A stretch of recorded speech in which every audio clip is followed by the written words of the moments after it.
ดูเผื่อมันแห้งกว่านี้แล้วจังตึกเอาบ้านเดียวทั้งสาเอาพร้อมรถเห็นโตใหญ่บอกละถ้าเผาแล้วพน้อยเฮาน่ะนะปอตะปิงป่าจัดไปบัดนี้มาได้ขนาดอีบ่าวหาวกับกระปูอีคำละโตแล้วเลยอีบ่าวหาวได้หิมะมาได้หมดเลยเทนนี่แหละสามเธอเทนแล้วเทนผ้าลามสามตัวเทนลายลามโทนปิงทุกคนปิงมีปิงได้หน้าดีได้สองทางติดต่อมุนซอเสียงผู้ไทยกับสวัสดีและสบายดีพ่อแม่พี่น้องสู้คนมื่อนี้คอยแพ่งขวัญกับพากันมาดำหน้าน้อยคือเก้าเนื่องจากเมื่อวานนี้เฮาไปลกกาอยู่หน้าจองมื่อนี้กะพากันมาดูดนำเสื้อแล้วกะสีคาดสีดำทางครอบโคและช่องครอบโคพากันเฮ็ดหน้าน้อยไปเบิ่งน้ำกันบรรยากาศ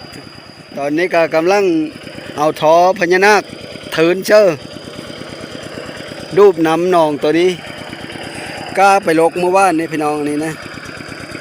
ลกมาแต่หน้าจองเมื่อวานนี้น้ำก็แห้งมาละก็สิดูบเชื่อเลย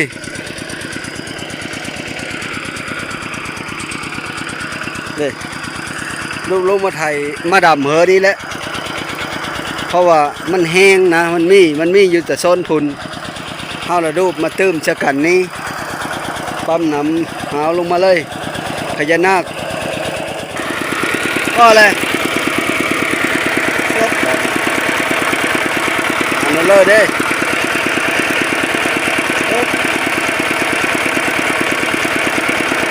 โอ้อารุณนารถโอ้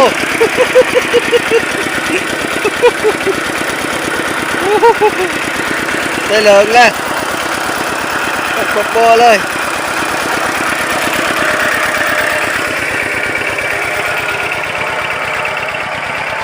ป่ากระมี่เลยเงาnhiềuอยู่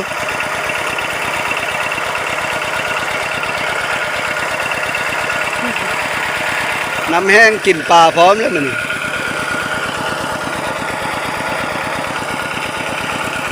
ลูกสาวเพิ่นก็มาเบิ่งน้ำตรงงานสาวพี่น้องเลยบรรยากาศหน้าน้อยอ้อยหนุ่มหน้าน้อยบ้านกุหินเมืองอัชพรสวรรณเขต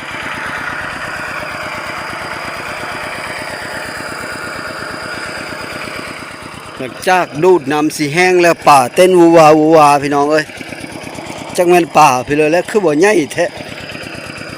สับวูดอยู่เอาแห่มาตึกนี่นะ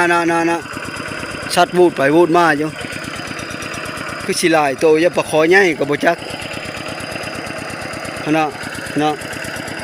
สัตว์วูไปวูมาอยู่ตรงเอ้ยเอาแห่มาได้แห่อยู่เถงฮะอยู่ได้เต่งฮะเอาแห่มาตึกป่านี่แห่เอาแห่มาตึกบึ้ง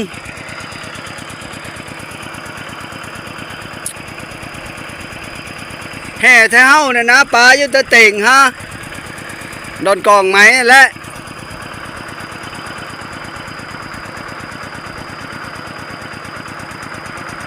เฮ้เขาไปเอาเฮมาเฮ้เสือหลานเพิ่นแม่เพิ่นไปเอา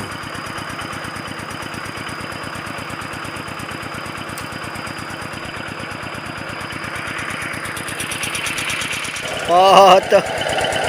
เบิ่งเงาบ้านปลาขล้นแล้วมันแห้งแล้วชัดวูดวาดอยู่เลยเอามาเลยตึกเห็นบ่ป่านะเฮ้ยเบิ่งรู้นะชัดวูดวาดอยู่หมดเท่านั้นหมดพื้นแมนขอใหญ่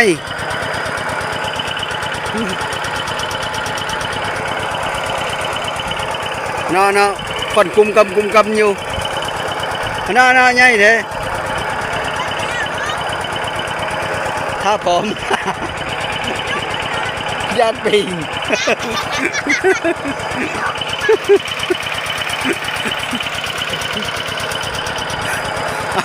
sang ở hè mà mi lông thực gia đình mặc la mà sẽ con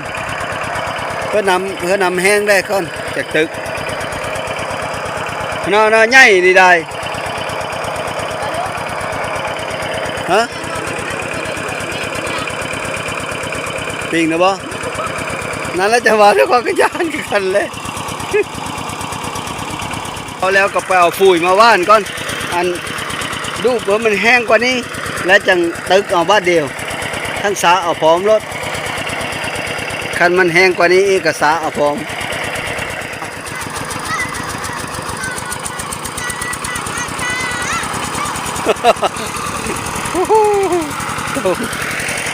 ตรงแตงนี่ก็ดี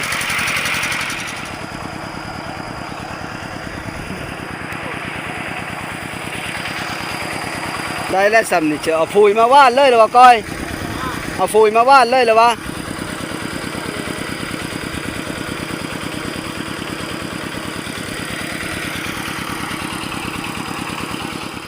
เฮ็ดไปเฮ็ดมากอะแห้งพี่น้องเอ้ยว่าจะตึกเอาเพิ่นบ่ได้ตึกจำดูดเอาแค่แห้งเลยดูดเอานี่ก็พอดีเก็บป่าเลยยังเหลือน้อยหนึ่งหน้าร้องขึ้นมาอีกเลยเอาได้ต้งไปซิ่วได้ต้งเอาแล้วบาทนี่ถือบ่หันนะถือบ่มีถือนำก็ได้เขาได้ดำ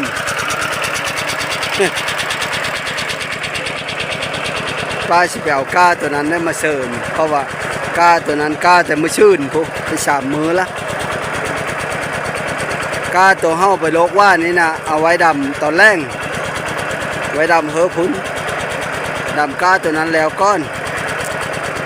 กาหน้าใหญ่แก้วยังบ่ทันหมดบาทนี้เอาเลยไห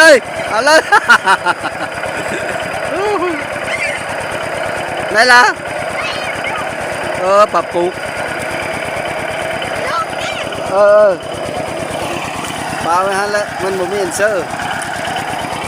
เอาđây là có một ngầu khu bạch xá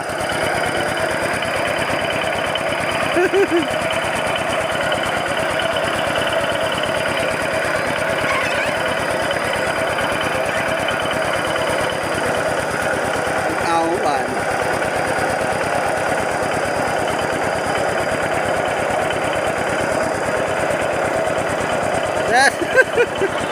oh anh đang làm là tên đang làm con à phụ xếp đây đây trồng đây bà phụ cái này sát vụt vạt you know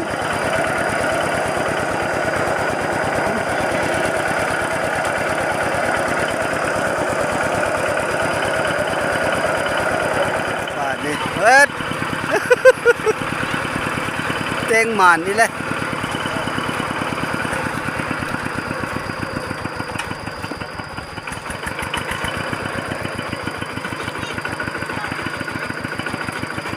ปลาดุกมานี้เลยปลาขาวเบิกได้หลายแล้วบอกได้หลายโตแล้ว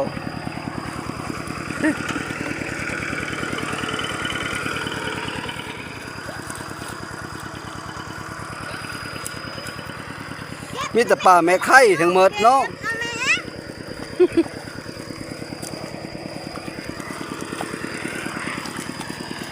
ปลาแม่ไข่อ่านแล้วไม่ทางหลังนะแล้วงบนะไหม มันง่ายมากเลยเช็ดปลาพิลตานี้ต้อมเนี่ย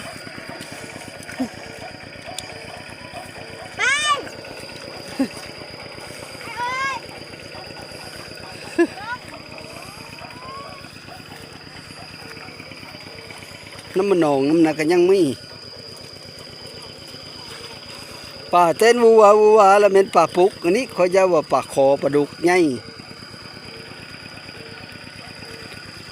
ปลาปุกปลาแม่ไข่นี่โทษได้ละหักแล้วมองเองมันนะหักเสียได้ละได้ปลาดุกไงแล้วแม่ไข่ซ้ำ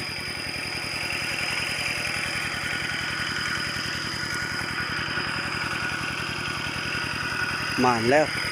ทั้งได้อันกินพร้อมมือนี้ทั้งได้น้ำพร้อมช่องเด้งช่องย่างเลย สองนี่มาหักเลยหักเลย หักไม่ได้ซ้ นายเจ็บพวกกูได้นายเจ็บจะกูฮะเอามาแชร์เจ็บ ำนะหอยกับป้านั้นได้หลายอย่างแต่บ้านนี้ทั้งป่าทั้งหอย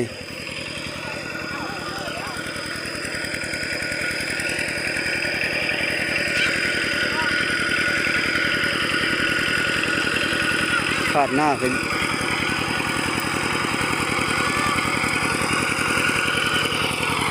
ผมมดแล้วพี่น้องแต่ว่ามดบกคักเนาะพากันไปล้างแล้วพวก ป่าอีมันอ้อน้ำทอ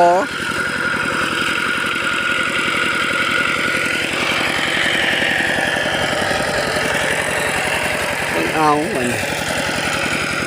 ดำเฮินนี่แหละ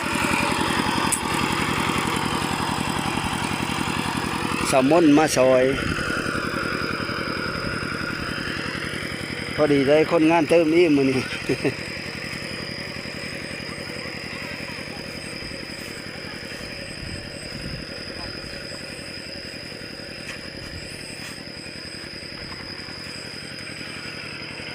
ล้างเลย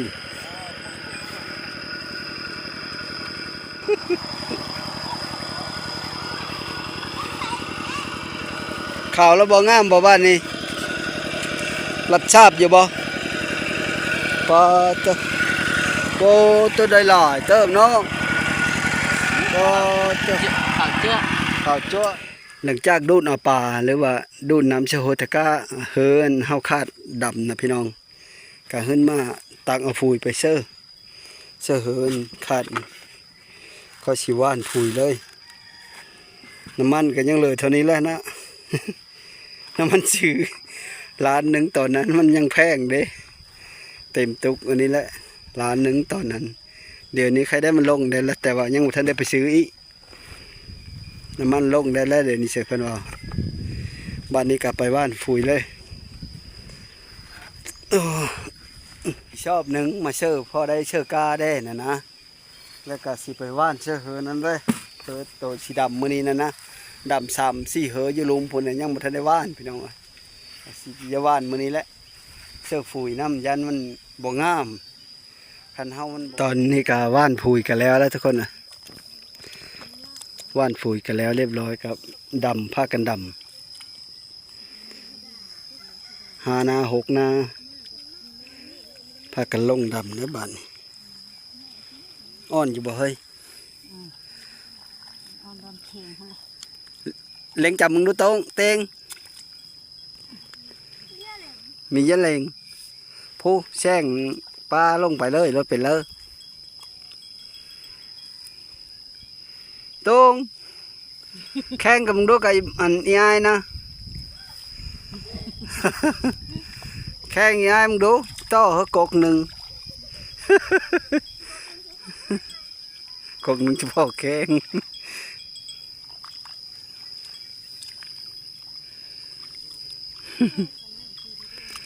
เออ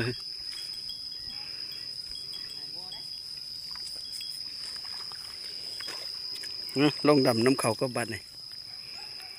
ดำไปดำมากก็ได้หลายเติบเลยพี่น้องก็ยังก็ยังบ่หลายบาทนี่กัน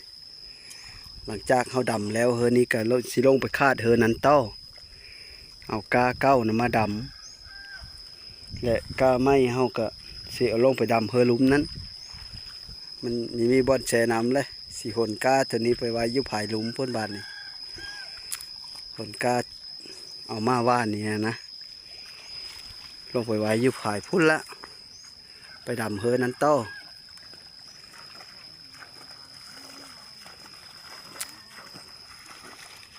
นั่นนี่แหละทุกคนเนอะหลังจากเฮาหาบไปไว้เสื้อเฮือนั้นโต้เบิ้งหนึ่ง6 มัด5 มัดกากะหาบเมาอันแซไว้อยู่ภายนะพัดดูดน้ำก็เลยแห้งก็เลยหาบย้ายไปเสื้อหนองเฮือสีดำนะ คนละกาผู้เจ้าก็มีอยู่หันยังได้ไปขอน้ำหมู่เพราะว่าหมู่เพิ่นแล้วนะกาผู้เจ้าเพิ่นยังน้อย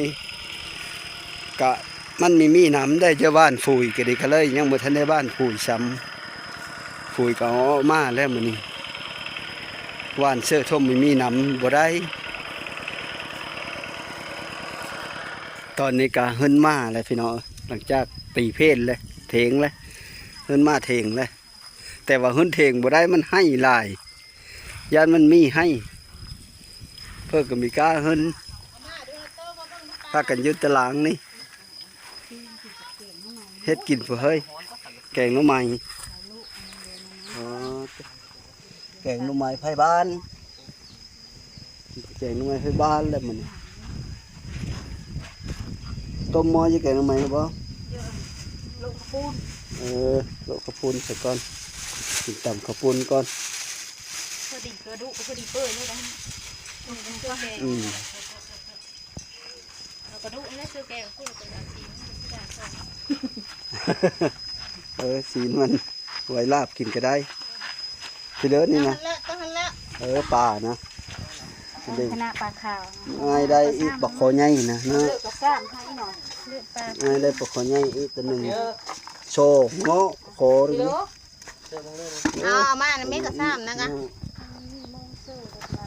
เสื้อโทยเสื้อ ปูก็เอาหอยก็เอาปลาก็เอา ไปเก็บโคแบบนี้นี่นะ ชูเป็นยังเก็บเสื้อโคมันน้ำมัน มีกับโคได้ ก็จะมีแต่ปลาปุกไม่ไข่ถึงไม่ได้นะ ดีกี่กับเก่งใหม่ปุ๊บทำไมก็เต็ม โอ้ยังอยู่พูดอีก ประมาณ บ่ป่านะ อย่ามาป่าฉันคือว่ามือ อยู่ห่มขามพวกก็ห่มเย็นคักหามะม่วงมากินชมก่อนเนาะ มาขอแต่ว่าอะไร สิเลย มาขอนี่กระต้าให้ อะไรนี่ สวา มีมะขอย กินกับตำข้าวปุ้น คู่มือเขาเว้นพี่น้องแต่ว่าบ่ตกฝนจะเป็นอะไรคึมอยู่หั่นน่ะขึ้นสิตกก็บ่ตกกำลังท่าเขาเฮ็ดกินข้าวยังบ่แล้วเพิ่นกำลังเฮ็ดแกงหน่อไม้ปิ้งปลาเดี๋ยวเลือกหายิ่งเงี้ยได้บ่เห็น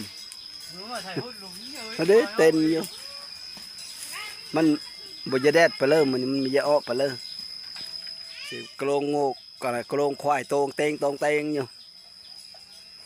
ตัวนี้มันกรงดัง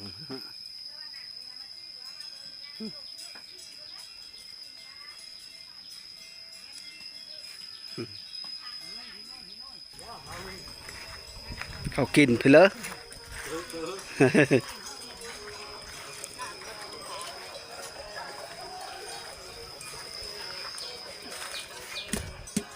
มันก็ไม่แล้วบ่หันนะ พระละยันแต่มันน้อยเชอะ ยำมีได้หนังได้ถ้าเผาแล้วพอน้อยเฮาน่ะนะพอตะปิงป่าจัดไปบัดนี้ มาได้ขนาดอีบ่าวหาว กับกระปูอีคำละโตแล้วเลย อีบ่าวหาวหาวได้ หิมะ มาได้หมดเลยใช่เช่นใกล้กับปาร์ตี้เขาปะไปหน้าจะเช่นอันเขตจะเช่นปาร์ตี้ปะเกิดมาสุดตาเขตจะเช่นปาร์ตี้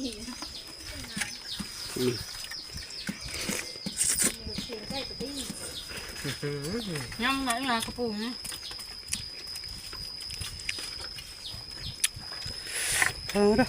ทำหนึ่งกับเพชรละกดอกละแกงต้นไม้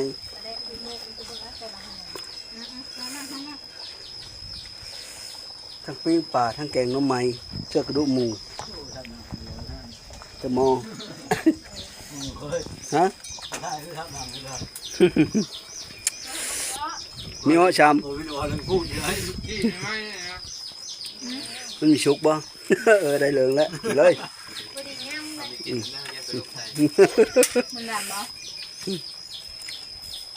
มันไก่ที่แผงนี่แหละ มาขอได้นั่นมาขอมาขอมาเส้นนี้นะ จ้าเหรอจ้อย อืม โอ้ดูขันหลานนี่มาตรงเต้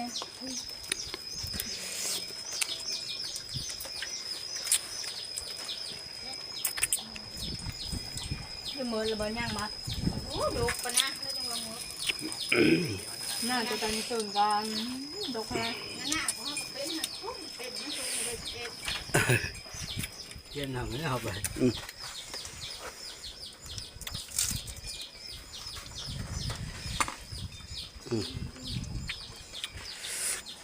หนังก็ถึงยัน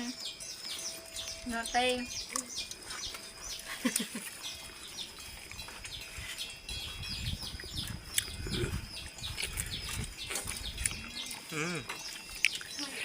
เผ็ดเผ็ด ตอนนี้ก็ได้เวลากินข้าวแล้วพี่น้องเอ้ยพูน ปู่กินอยู่หอมใหม่นี่เลย เปิดเถอะสุดยอดเลยชวนพี่น้องกินข้าวน้ำแน่ตรง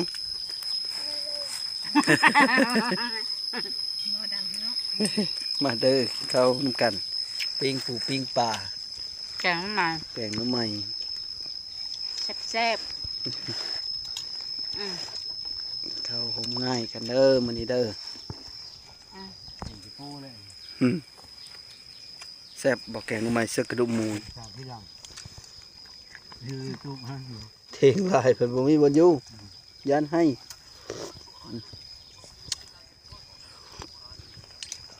ปลากับปิ้งปลาแม่ไข่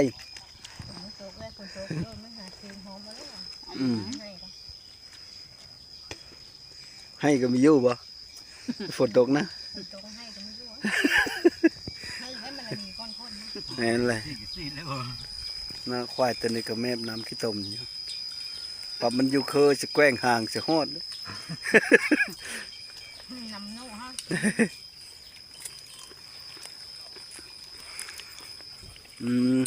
สับหยุบเจอมาพี่น้องกินข้าวน้ำกันเด้อเห็นทำไมตอนเพลงปิ้งปลากับปิ้งปลาแม่ไข่ ยากนะก่อนให้ได้อยู่ก่อน คุณเท้าเลยลงกุ้นเลย พอดีมันมาสลีปเจอควายควายแม่ขี้ตมคือ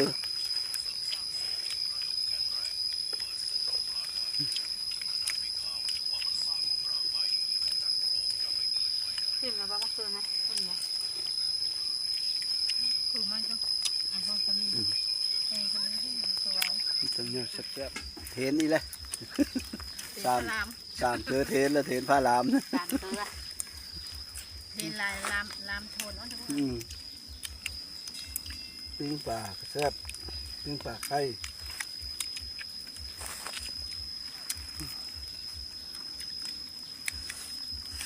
แซ่บบะตง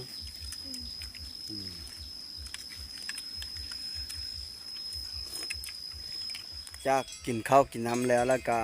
พักผ่อนแล้วก็พากันลงต่อพี่น้องลงไปดำมันเฮอที่ยังบ่แล้วนั่นแหละแล้วก็สิได้ดำเฮอนี่โต้ พอดีเฮอนี่ก็ยังบ่ทันได้คาดแล้วพี่น้องดำเฮอนั้นโต้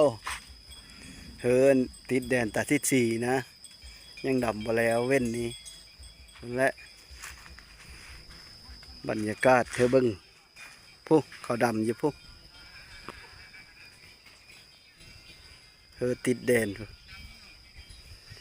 ยังบ่หลายดอกลงไปดำนี่กันแล้วก็มาดำเฮอนิโต้เพราะว่าไทยและเฮอนี่ก็ดีไทยแล้วคาดแล้วกากระมีเลยไปดำเลยบัดน พวกเขาดำอยู่พวกพี่น้อง ตอนนี้ค่อยกับกำลังว่าสีพากันปานคันหน้าฮาดนะมีแตะบอนฮาดป้องใหญ่ๆทั้งหมดแดนกับคานี้แหละเฮือหน้าตัวนี้ขึ้นไปพี่ก็เป็นของตาทิศสีลงไปคานี้หดปุ้นแล้วกกย่างปุ้นแหละแต่เป็นของคำเซ็งนะเป็นของหน้าคำเซ็งหรือว่าหน้านายทวีที่ซุมคอยมาเฮ็ดส่งไอ้น้องพากันมาเฮ็ดหน้าเพิ่นหน้าปีนี้หน้าคอยกะยังบ่แล้วสักกะดำได้เก้าเฮอแต่ว่ามาดำหน้าตัวนี้ก้อนอีถ้าพอฝนตกได้น้ำแล้วสิกลับขึ้นไปดำหน้าเจ้าของเพื่อสิเฮือกานี้นะเยอะนี่ไปหาขอกาเขามาได้แล้วก็มาดำก้อนถ้าว่ามีน้ำแล้วก็สิว่านปุ๋ยฮะก็มันก็สิเยอะกว่านั้นกว่าหันอยู่เด้อก็ยังดำอยู่สิรถไถขึ้นเลยรถไถก็รถไถกินลีนควันกุ้มไปเบิ้งบอนปานน้ำกันน้ำมันนี้หูน้ำโหทั้งหมดเนาะกระพุ่งกระพุ้ยอยู่ได้แปลงได้ขุดหูน้ำโหน้ำนี้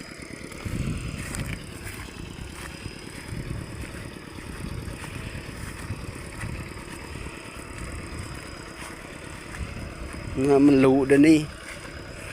เปิ้งอยู่เสียมโจกและขุดปานนี่พอแห้งพอเลยทหารอีนะ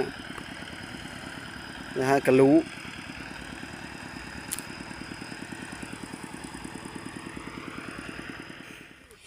เหมือนทุกคนปานคันป้องคาดนี่นะเคยจะแล้วแล้วเนาะเหมือนสวรรค์เชื่อได้เด้ฮ้อนเป็นฮ้อนเลยปานคันนี่มันคาดสักเคยจะแล้วแล้วสระน้ำขึ้นเสื้อบอลมันมีถึง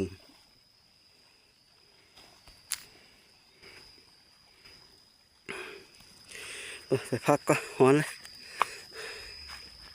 หาเช้าห่มก็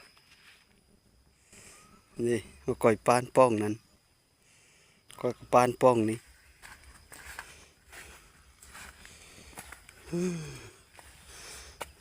ลูกพุ่งลูกพุ้ยเสร็จเลยมักโหเลย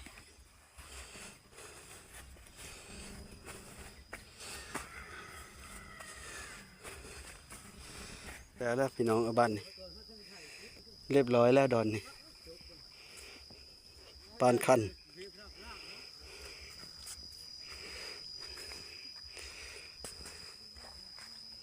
ผมก็ก่อยกันแล้วเลย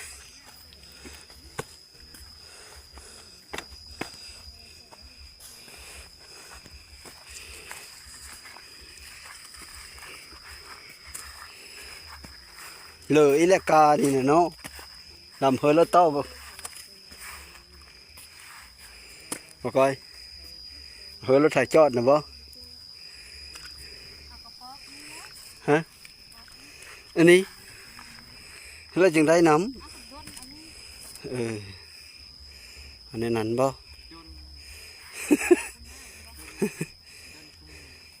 เอาพญานาคนะตึนเช่นนี้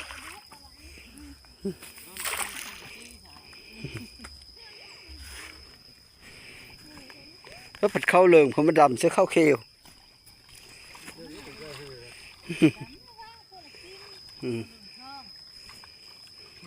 กาเก้ากับกาไม่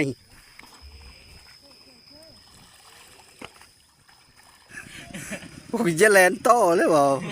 ตายจับบ่บักละจับกาปิงทุกคนปิงมีปิงได้หน้านี่ได้